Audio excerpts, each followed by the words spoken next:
North Corktown. As Ford renovates the old Michigan train station across the freeway, Metro Detroit nonprofit developer Oakland Housing lays out its plans for a project 10 years in the making. Thank you for joining us to celebrate the new homes that are going up right behind me here on Pine Street.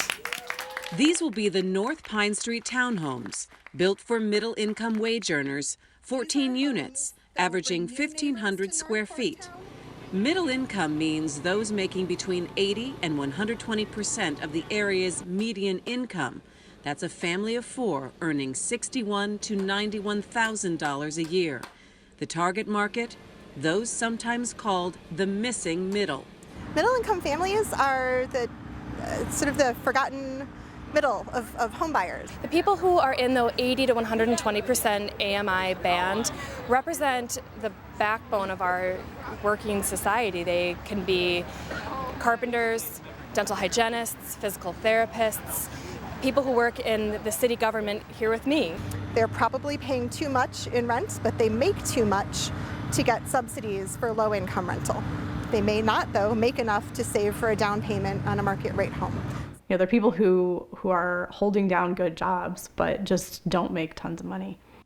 Wayne State urban planning professor Carolyn Lowe defines the missing middle not so much as people and how much they make, but what kind of housing they need, especially in Detroit.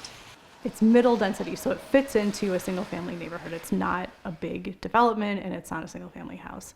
And then the other part of the middle is that it's middle size. So it's not a big house, it's not a tiny apartment, it's kind of a medium-sized unit. And then it also is often, but not always, affordable to kind of middle-income people.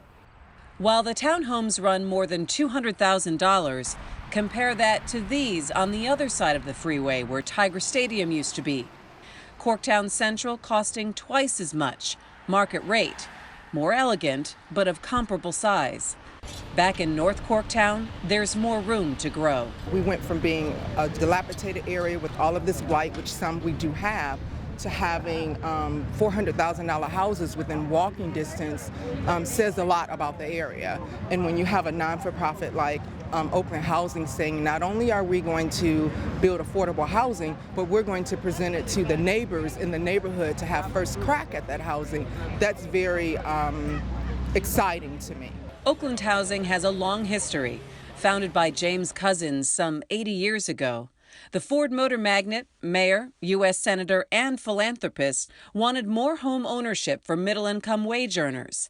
His vision continues. Our goal and our mission is to help those who are on the cusp of putting it all together to give a leg up and to allow them to move into an opportunity neighborhood, one which is safe, one which is close to amenities, and to be able to then finance that person.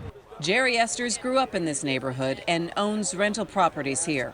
He looks forward to seeing some new neighbors. They're not being priced out, so I think that's just monumental as far as, you know, being able to not displace anybody, and you don't just have to be rich to live near downtown. The last 10 years, the Great Recession wiped out a huge amount of that capital and that wealth and that home ownership. So to help rebuild that middle income, that working family home ownership in Detroit, I think will help stabilize the city, help stabilize the tax base, but also just help stabilize families. As industry boomed, Detroit's housing went single family. It served the working class well, but everything was so spread out. Detroit has been traditionally a really low density city. We think about density a lot because it matters a ton in how the neighborhood feels and how it operates and how the city operates. Lowe notes most every major city, including Los Angeles, has more density than Detroit. And that matters. City services, mass transit costs less as density rises. One of the great things about this missing middle housing is that it helps creep our density back up a little bit. In a sea of single-family housing stock, much gone to seed and too costly to rehab, now there's a need for denser, more affordable new construction. And that's where nonprofits like Oakland Housing step in. So the market really can't do it, not because it doesn't want to, but because it costs so much to build right now. It is difficult to build a new home that a middle-income family can afford. It often costs more to build it than they can afford to buy it for. So far, 6 of the units have been sold, with construction expected to be complete in a few months. Considering that we have little density and that we're 7 minutes from downtown, it's very impressive that Oakland Housing is shooting for middle-income families. It creates generational wealth, and I'm hoping that families are here to stay.